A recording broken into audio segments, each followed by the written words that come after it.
If you've ever seen an eagle soaring through the sky, you know why this amazing creature is America's national bird. The eagle is large and powerful, but despite its size, it's also quick and graceful.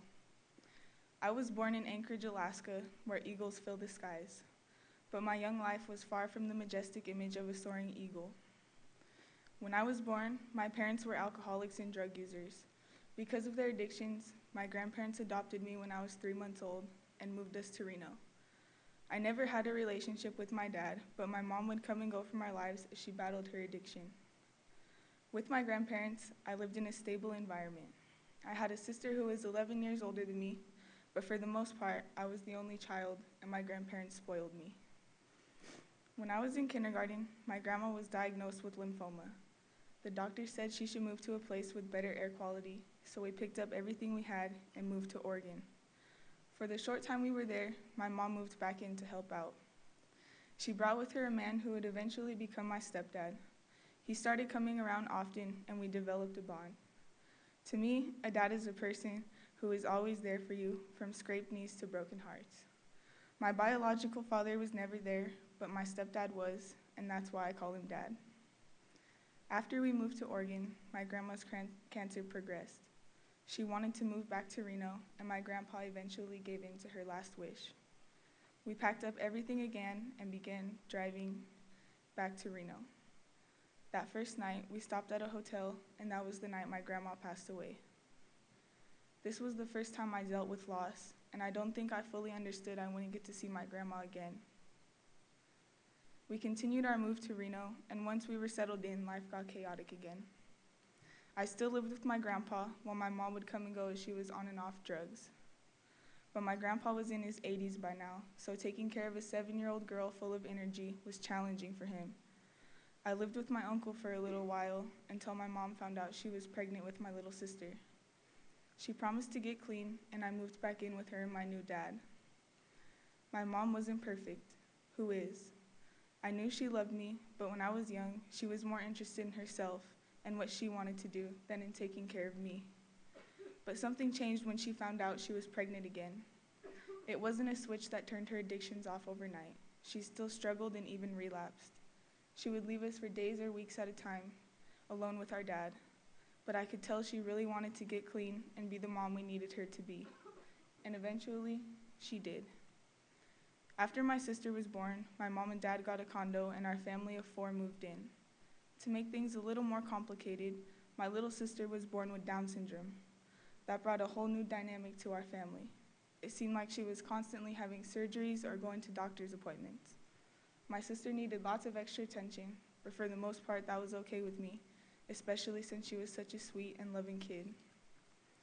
Once my mom overcame her addictions and returned home for the last time, my dad started bringing home my stepbrother Angelo. Angelo was the first one to tell me about the Boys and Girls Club. The way he described it sounded so fun, and I begged my mom to sign me up. My first day at the club was a whirlwind. There were lots of games and activities and so many kids around. I remember how massive the building felt to such a young kid. But even in the midst of the size and busyness, I knew this was the place I wanted to be, and I started going every day. It was like my second home. At the club, I didn't have to worry about anything going wrong. I didn't have to worry about my mom or sister. I could just be a kid. I loved going on field trips and spending time in the art room creating masterpieces. I joined programs like Smart Moves that helped me build self-confidence and make healthy choices. I also started bonding with the staff. I remember my first time meeting Kacie Rogers.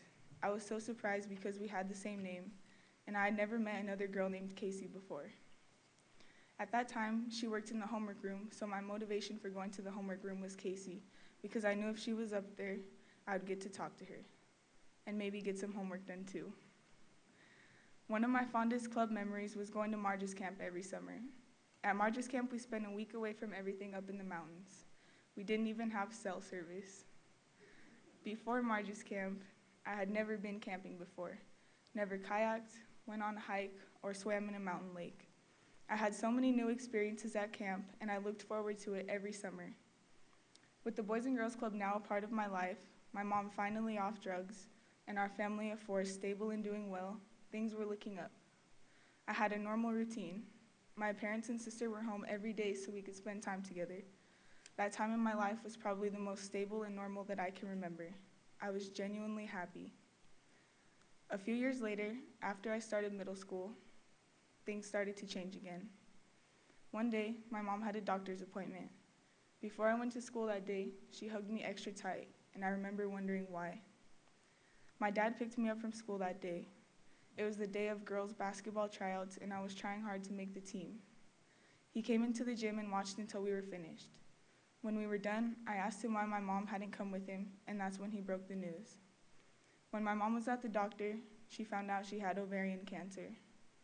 I didn't want to believe it. As soon as life was starting to settle down, another obstacle was thrown in front of me. My mom was the strongest person I knew, and it was horrible seeing what the chemotherapy did to her. It made her weak, she lost all of her hair, and sometimes she even lost hope. But while she was going through all of this, she somehow still found the energy and insisted on cooking and cleaning for all of us. She had worked so hard to get to this place in her life, and nothing could stop her from providing for her family. My mom fought the cancer long and hard. It took many different treatments and doctors, but after 3 years of battling, my mom was cancer-free. I remember feeling such relief. We could finally go back to our normal lives. But 6 months later, she went in for a checkup. So much for normal life. This time we found out my mom's cancer came back, and it was worse than before. And if that wasn't bad enough, the doctor told us she had tried all the treatments available and none had worked. He gave her 6 to 12 months to live. My dad tried to protect me and my sister from this harsh reality. He didn't tell us the timeline, only that she was sick again. She got better last time, so she would get better this time, right? We did everything we could for her to make her comfortable and happy, but my mom's health was deteriorating. She couldn't cook or clean for us anymore. Her body became so frail and her mind started to fade. There were times when she didn't even know who we were. We flew my mom's best friend from high school out to stay with us for a while. She hadn't seen her in years, and we thought it would help to surround her with familiar faces. By this time, I was used to waking up in the middle of the night to help my mom.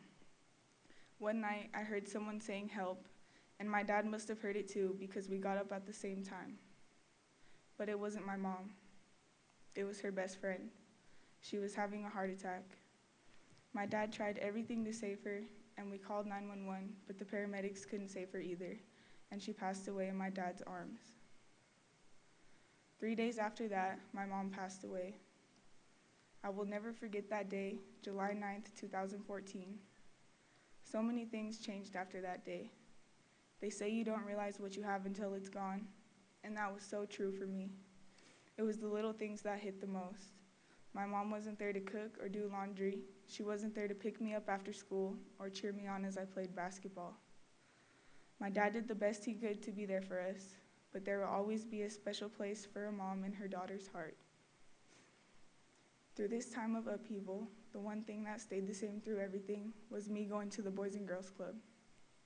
Every single staff member showed me their support in their own way. The kitchen staff made meals for me to take home to my family. A group of staff and friends made a card for me, and everyone offered hugs and words of love and encouragement.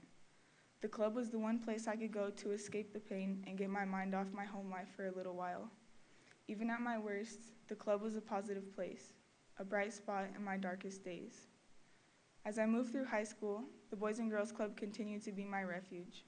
I've had so many amazing opportunities because of the club. The connections I made with female staff became especially significant to me.